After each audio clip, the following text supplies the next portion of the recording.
Olá, é com muito prazer que eu vou conversar sobre Gilmar de Carvalho e a obra ficcional do Gilmar de Carvalho com Lídia Barroso, que é doutoranda em letras pela Universidade Federal do Ceará e também é guardiã e cuidadora do acervo Gilmar de Carvalho. Lídia, eu primeiro quero que você fale um pouco sobre a pessoa do Gilmar de Carvalho, antes da gente falar do professor, do pesquisador, do dramaturgo, do publicitário, do escritor, desse Gilmar múltiplo aí. Eu queria que você falasse um pouco sobre o Gilmar pessoa, né? Aquele homem de fina estampa que a gente conheceu, discreto, mas também dono de uma sinceridade, uma ironia ímpar, né? Que inclusive tinha apelidos como o presidente da Academia Brasileira de Maledicência, né? Tem uma frase dele numa entrevista onde ele mesmo admitia: quando jovem eu era da categoria dos insuportáveis, né? Então, me fala um pouco do que é feito Gilmar de Carvalho, o que movia Gilmar de Carvalho no íntimo, assim, a partir da amizade que vocês construíram. Éter, falar de Gilmar parece ser simples, mas para mim é tão difícil, porque o Gilmar não era uma pessoa, para mim, eu não, assim, até hoje eu não consigo ver o Gilmar como uma pessoa tão comum, né? E ter a amizade que eu tive com ele, que foi uma amizade que a gente começou a partir da universidade em 2008, porque até então eu já o conhecia de vista, mas eu não sabia quem ele era, a sua importância. E aí eu o reencontrei há alguns anos lá na universidade. E dali a gente começou uma amizade muito bonita. E, por incrível que pareça, o Gilmar, ele era muito jovem, sempre tinha um espírito muito jovem. Quando estava entre a gente, gostava até de contar piadas, não é? E nessas idas ao acervo, né, que ele doou à universidade, é que a gente começou a se conhecer. Então, às vezes, quando ele ia visitar o Malc, ele estava passando por ali, pela biblioteca, ele ia me ver. E enviava mensagem: olha, hoje eu vou me encontrar com você, eu vou no Shopping Benfica, eu vou lhe encontrar. E aí eu comecei assim a ter essa amizade com ele. E para mim foi uma coisa diferente, porque até então eu não tinha, né, assim, essa experiência de convivência e tal. Mas o Gilmar se tornou aquele amigo assim indispensável, que sempre estava ao lado da gente para um conselho. Eu recordo que quando eu me animei para fazer um mestrado fora, ele foi aquele que chegou e disse: não, Lídia, não vá. Eu sei que não é para eu pedir isso, mas não vá. Você tem tanta coisa boa para fazer aqui, não vá. Eu não fui por ele. E assim, e depois, nessas idas ao acervo, muitas coisas ele me contou da sua vida, da sua obra, né? E a gente se encontrava quando podia, na casa da professora Neuma, em eventos particulares. Ele estava lá dando apoio como amigo, né? E essa pessoa, muito próxima a todos, está ali ao seu lado, apoiando em tudo que você precisasse, com um conselho, sabe? Como um pai. E essa amizade que eu tenho com o Gilmar, eu sempre dizia para ele: Gilmar, eu vejo você como o meu pai não está aqui, não é? Mas você para mim é como um pai. Quando eu quero um conselho, eu vou até você, porque eu acredito muito no que você diz, né? Eu tinha muita segurança na opinião dele. Uhum. Maravilha, Lídia. Olha só, bom, você se tornou uma estudiosa de Gilmar de Carvalho, né? Ainda como estudante de letras da UFC, porque você foi colaborar com a organização de parte do acervo pessoal dele, doado por ele mesmo, né, para o acervo do escritor cearense. Então, eu queria que você falasse primeiro sobre esse acervo de importância simbólica e imensa para nós cearenses. Assim, o que é que você recebeu nas tuas mãos, aí, ainda como estudante, né, que fez você brilhar o olho para a obra do Gilmar, né, a ponto de se tornar quase uma escolha de vida, porque você estuda o Gilmar no seu mestrado, né? O Parabellum, que é o romance principal da obra do Gilmar, e continua estudando o Gilmar de Carvalho no seu doutorado, né? Que agora, nesse momento, está em curso. Então, assim, o que é que brilhou o teu olho ali quando você recebeu aquele tesouro, vamos dizer, que era o acervo do Gilmar? Bom, Ethel, antes de falar essa parte, eu gostaria de comentar, né, sobre essa doação, que foi através da professora Neuma, né? Foi a professora Neuma Cavalcante, que é a coordenadora, foi a que criou realmente esse projeto dentro da universidade com a ajuda do Gilmar, bem no comecinho ainda, em 2004, quando ela veio para Fortaleza para ser professora visitante da universidade. O Gilmar deu essa ideia para ela criar um projeto que criasse na universidade um espaço de arquivo de escritores, como em outros lugares do Brasil, né? Tem como a USP, que tem o IEB.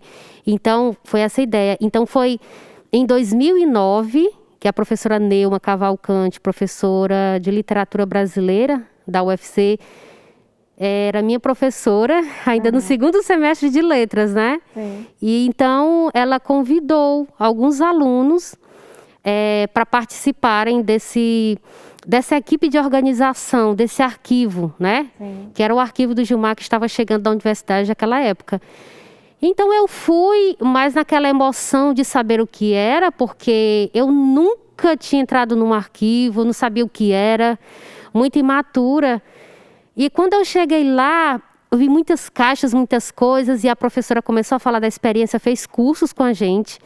Então, a primeira doação que ele fez foi no dia 10 de agosto de 2010. Então, quando nessa data eu ainda não estava assim, fazendo parte, né, dessa organização. E aí, 2010 não, corre de 2009, né? Que aí foi no mesmo ano que eu entrei.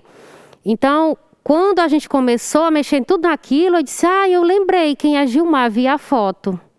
Gilmar é aquele professor que eu conheci lá na biblioteca estadual, que estava falando sobre Patativa. Mas o que fez, assim, meus olhos brilharem mesmo, foi a descoberta em saber que o Gilmar escrevia ficção. Porque ele era bastante conhecido como estudioso da cultura e, sobretudo, do Patativa, né? Uhum. Mas eu não tinha noção. E aí eu me lembro muito bem quando a professora Neuma falou, vá pensando aí, olha, no seu mestrado, tem muita coisa aí para você estudar. Eu disse, tá bom, professor, eu comecei a organizar aquele material e fui ler. Comecei a ler a obra dele. Quando eu me deparei com o Parabellum, eu disse, será que eu vou ser capaz de entender um livro tão complexo desse? E aí eu fiquei cada vez mais encantada. E a partir desse contato, quando foi no ano seguinte, ele fez várias remessas de doações, né? Porque o arquivo é muito grande. E aí nessa segunda vez eu estava lá, a gente tirou fotos e tudo, e já naquela emoção toda, a gente muito novinho na universidade, encantado com tudo, né? E então foi assim, como eu falei, os meus olhos brilharam a partir desse momento, desse olhar para o que era literário. E ali diante do que era literário e também do que era documental, porque a gente recebeu muita coisa, não é?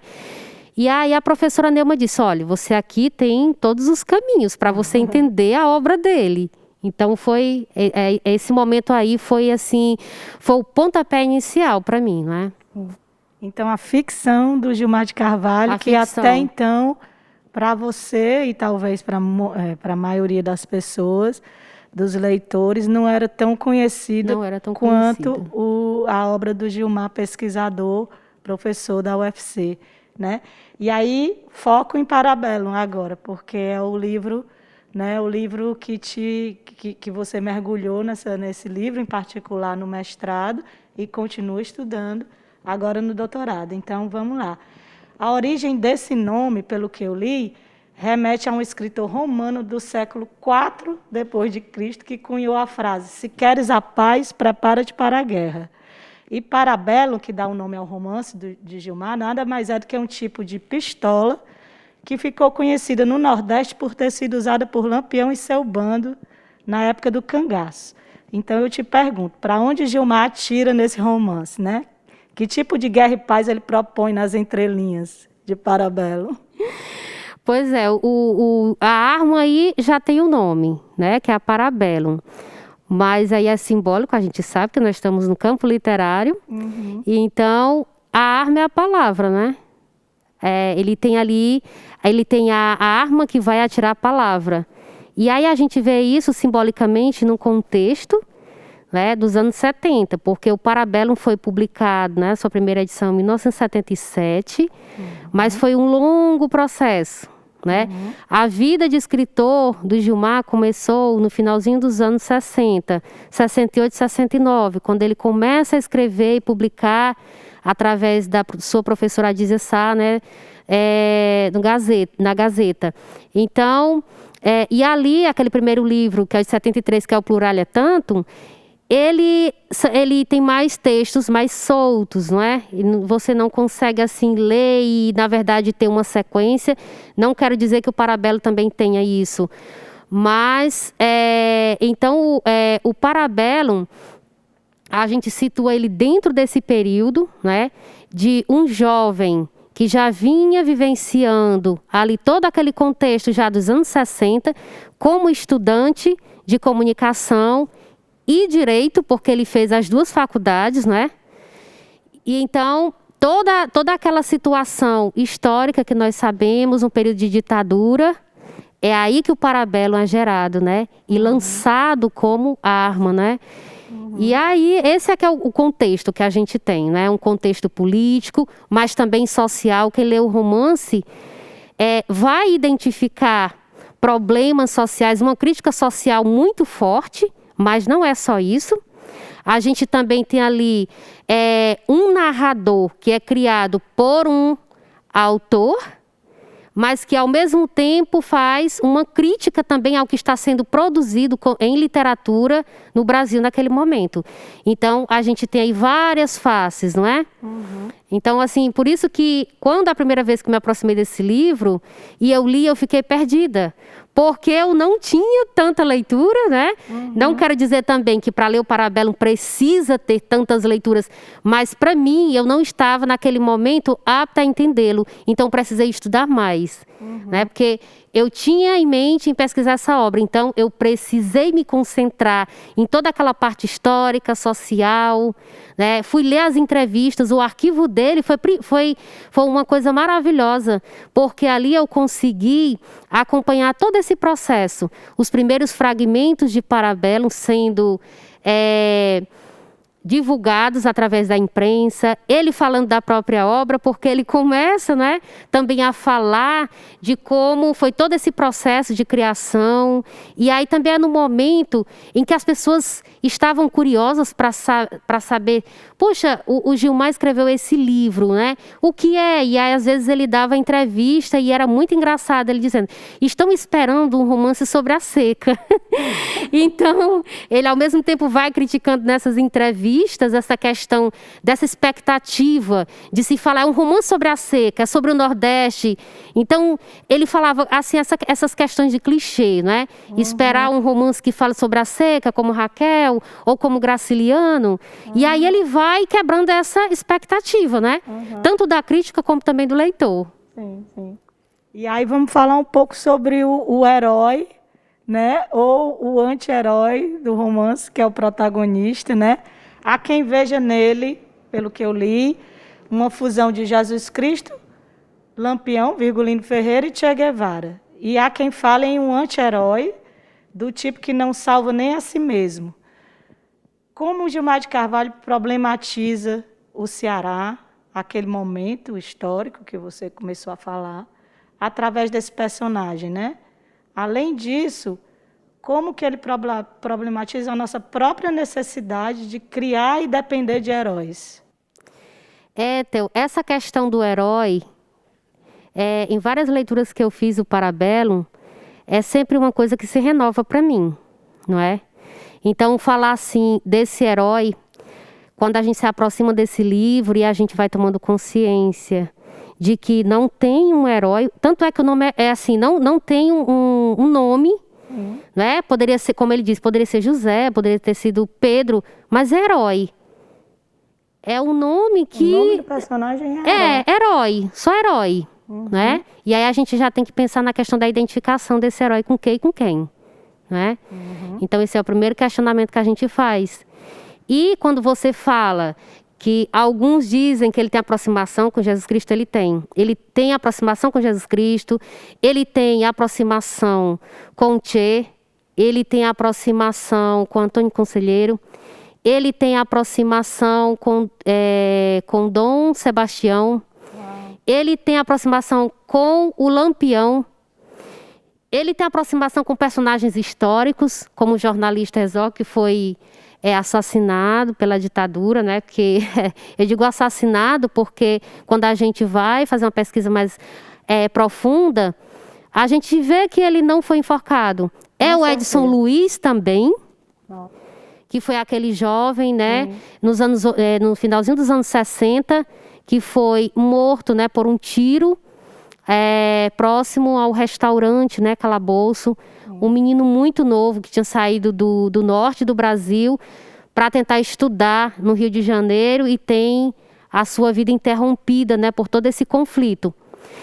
E quando eu comecei a ler esse livro, eu fiquei muito impressionada porque a gente não tem uma sequência lógica. Assim, você começa bem, era uma vez. Então, você pensa, né? Vou pensar aqui em contos de fadas, né? Era uma vez. E aí, de repente, começa a se diluir em fragmentos, né? E aí, todas essas etapas, você vai ter a anunciação desse herói. E aí é quando, nessa anunciação, ele se aproxima de Jesus Cristo. Que foi aquela criancinha que foi perseguida por Herodes, que os pais fugiram para o Egito. Né? E dentro de todas essas histórias, a gente consegue atualizar. Consegue atualizar em que sentido? Que até hoje tem muitas criancinhas que são perseguidas, né? Que têm suas vidas interrompidas. Tanto é que na minha pesquisa, eu fiz um mapeamento de notícias que aparecem na obra, né? E encontrei no arquivo pessoal dele fragmentos dessas notícias que ele trouxe para dentro do romance. E depois perguntei a ele qual o sentido disso tudo.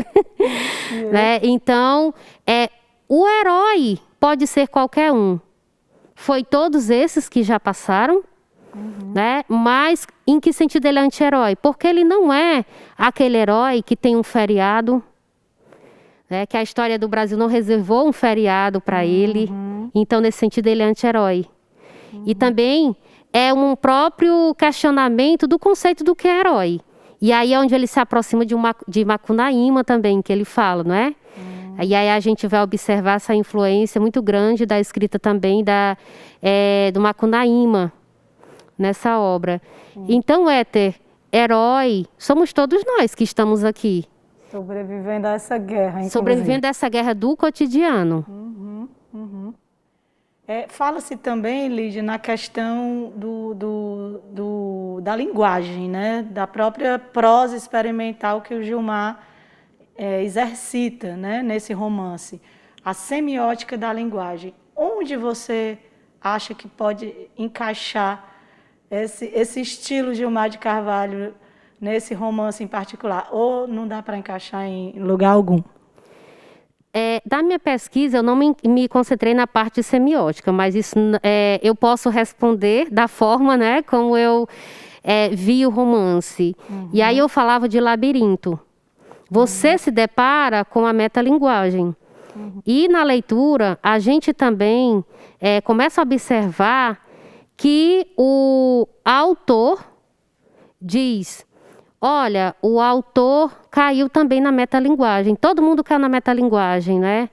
E aí a gente também vai pensar numa linguagem simbólica, nesse emaranhado, nesse labirinto o tempo todo.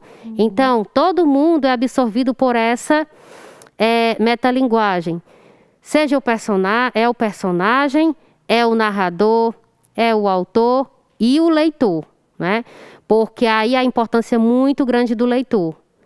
nós temos uma dívida muito grande com, com o Parabellum, né? E uma responsabilidade, que é de dar um final.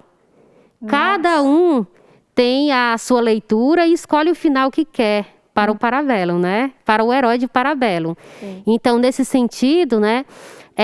A gente começa a ler e se perde e depois se encontra, né? Numa segunda, numa terceira leitura, a gente já vai se acostumando com aquela linguagem que muitas das vezes não tem aquela pontuação gramatical, mas ali a gente sabe que é tudo intencional também, que à medida que que uma história está sendo contada, ninguém se preocupa se tem ponto, se tem vírgula, está contando a história, né? E aí também está a influência muito grande de James Joyce, do próprio Guimarães Rosa, né? Então, nesse sentido, há esse risco da gente cair e se perder, não é? Nessa metalinguagem. É um mergulho profundo. Eu queria que você falasse um pouco sobre a possibilidade de se ler o Parabellum como um romance de formação. Para nós, cearenses e até brasileiros. É um romance que eu posso ler do ponto de vista da descolonização, vamos dizer assim, do Ceará e do Brasil? Com certeza, Ethel. É uma obra muito necessária para a gente pensar, porque o Nordeste ele é muito forte dentro desse romance. Não daquela forma muito clichê, como eu falei, não é? Mas para a gente pensar também nas possibilidades de linguagem, da valorização, os questionamentos que esse livro, né, aborda dentro de um contexto dos anos 70, mas também atual, do lugar onde nós nordestinos estamos, da nossa condição social, né? Como que a gente é visto pelo restante do Brasil? Então, em todos esses sentidos, ele é extremamente importante, não apenas para o Nordeste, mas para a compreensão também do Brasil. Porque ele como o Ricardo Guilherme falou, né? Ele é panorâmico, né? E leva, né, o leitor a refletir sobre vários aspectos da política, das nossas origens, das dominações que nós temos, né? Seja pelos meios de comunicação, seja pela política. E aí entra várias outras questões, né? Qual tipo de política, né? Essas questões partidárias que são tão atuais, tudo isso pode ser discutido, né, a partir da leitura desse livro. Lídia, queria falar também sobre a obra do Gilmar Ficção como um todo, né? Vamos aqui relembrar, como ficcionista, por ordem cronológica, Pluralia Tantum, em 1973, Parabellum, em 77. Sim. Né? Segundo a própria Ana Miranda e Augusto Pontes, que, né, assim, falam por si só esses dois nomes, o grande romance cearense, um épico, né, Parabellum, mas também tivemos Resto de Munição, Queima de Arquivo e Buíque Frenesi, né? Além de Pequenas Histórias de Crueldade. Então, assim, essa obra ficcional do Gilmar, você percebe que ela conversa entre si? Conversa, e muito. De que forma? Olha só, no primeiro livro, né, que é o Pluralia Tantum, é um livro que a gente vai se deparar com diversos tipos de texto, porque quando se fala em Gilmar, a gente não vai pensar num tipo de texto que, isso é romance ou é só crônica, então a gente vai pensar no hibridismo do gênero, né, dos gêneros literários. Então, quando você lê o primeiro livro dele, que é o Pluralia Tantum, e depois você lê as peças, você vai entender que o Orixás do Ceará está lá dentro do primeiro livro dele. Então, o Orixás do Ceará, ele não foi escrito posterior, ele foi escrito antes de todo mundo, porque ele está lá no primeiro livro, tem Orixás do Ceará. E é a partir desse primeiro texto, né, dentro do Pluralia Tantum, que a gente tem o quê? O início da peça, né? Que vai ser mais lá na frente. A semente está ali. Isso, a semente está lá. E aí, quando você lê, passa para o Parabellum, também essa relação muito grande. né? Você volta e aí você começa a observar essa metalinguagem, ela já está lá, né? E essa metalinguagem, como eu falei, muito atribuída a Guimarães, a Clarice Lispector, a Jorge Luiz Borges, a Cortázar. Então, todos estão lá também no primeiro. Né? Todos esses escritores, essas influências estão lá. Quando você vai para o Resto de Munição, o que é que você pensa em Resto de Munição? Você vai pensar numa arma. E quem foi a arma? Foi o Parabellum. Então, é bem interessante como ele pega. O Parabellum passou por uma leitura, né, de uma brasilianista, conhecida do Gilmar, que ele pediu para ela ler esse livro. E ele pediu para ela fazer uma revisão e recortar o que... para não ficar muito longo. E ela recortou. E aí ele foi e publicou o Resto de Munição. Os né? recortes. Os recortes. E aí ele fez outro livro, né? E aí, na parte que a gente tem do Resto de Munição, interessante, ele é uma complementação muito importante. Né? Ele não é esse resto que a gente pensa, né? Mas pensar num sentido, numa metáfora. É o Resto de Munição porque é o que sobrou de Parabellum. Sim. E que é muito... Você vai encontrando muitas coisas que ficam em aberto, mas que na leitura do segundo livro a gente consegue entender melhor. Não é? E aí quando a gente passa para... queima de arquivo, né? Aí ele diz assim, não, eu agora prometo a todo mundo que eu não vou mais escrever nada. Eu vou pegar tudo que tem nas gavetas, queima de arquivo, né? Então, o tempo todo. E aí, quando vai para o Buíque Frenesi, tem também crônicas, é uma leitura também de Fortaleza. E quando ele vai para o último livro, né, que é Pequenas Histórias de Crueldade, a gente também não consegue se separar, né? Nós observamos o tempo todo, a obra dele vai e volta o tempo todo. Né? E é bem interessante que o leitor tem essa... consciência, né? Não, vou ler só o Parabellum. Não, tem que ler a obra toda, que é para você entender, não é? Sim. Essa riqueza que a gente tem da própria literatura, da linguagem literária dele. Né? Que o tempo todo a gente se perde e se encontra, né? Eu volto o tempo todo para os livros dele. Sim. É um labirinto, de fato. É um labirinto, do qual é difícil sair, porque é prazeroso também. Prazeroso e descobrindo também. vários livros um dentro do outro, né? Exato. Então, Lídia, para a gente terminar, vou te lançar aqui numa leitura também labiríntica do próprio Gilmar de Carvalho.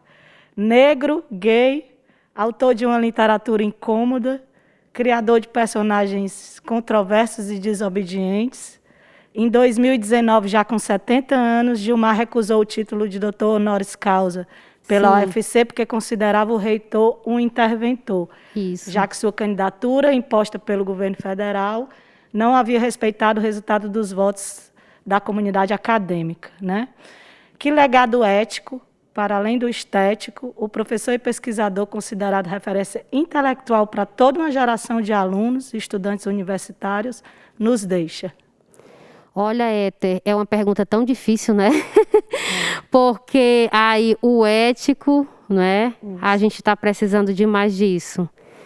E quando a gente pensa no Gilmar, na pessoa que ele foi e a pessoa que ele é, né? Na sua obra, digo aí no conjunto, né? De tudo que ele deixou como antropólogo e tudo, está em nossas mãos essa parte, né? De buscar o que é ser ético, né? A gente falar em honestidade, né? Então é uma coisa muito difícil. E eu recordo muito bem no dia que ele enviou para mim esse documento que ele não quis receber presencial lá na universidade, né? Ele me enviou uma cópia. Guarde, Lídia, isso aqui é o meu protesto. Então a gente vê aí essa questão ética, né? Como é que eu posso ser contra e ao mesmo tempo ser a favor, receber um título de quem eu não acredito, né? Com tudo que ele discordava. Então não faz muito sentido, né? Aí a gente pode pensar no ético. E o outro que você perguntou... Não, é isso mesmo. O ético, ele foi coerente a vida toda, né? Porque é isso, é uma construção de valores. De valores. Né? Que nem vamos dizer assim, um referendo pessoal que poderia orgulhá-lo no final da vida, trazer alguma né, algum brilho a mais, algum verniz a mais para uma carreira já tão reconhecida como brilhante, ele não se rendeu a isso, né? Talvez para ele fosse jogar na lama tudo o que ele acreditava. De tudo que ele tinha passado, a história se repetindo e ele está a favor agora só devido a um título, né? Uhum. É bem questionador. E a sua segunda pergunta, eu já caí na metalinguagem também. Sim, sim. Não, era isso mesmo. E um pesquisador, uma pessoa que sai de cena com um Isso. parabelo em punho, né? É. Sempre lutando, né? Deixando pra gente aí um legado muito grande, né? E eu esses dias estou me concentrando na leitura mais antropológica dele. E a gente se emociona tanto, né? Porque ele passa a dar voz aos anônimos, né? A tantos heróis do sertão, que a história nunca reconheceu, ninguém nunca reconheceu. Mas ele teve essa sensibilidade, não é? De deixar tudo isso pra gente em forma de livro. Para a gente seguir adiante, né, Lídia? Dar continuidade. Dar continuidade. Te agradeço muito. E a gente finaliza essa conversa maravilhosa, indicando as leituras de todos os livros do Gilmar de Carvalho que estão disponíveis nas bibliotecas públicas da cidade.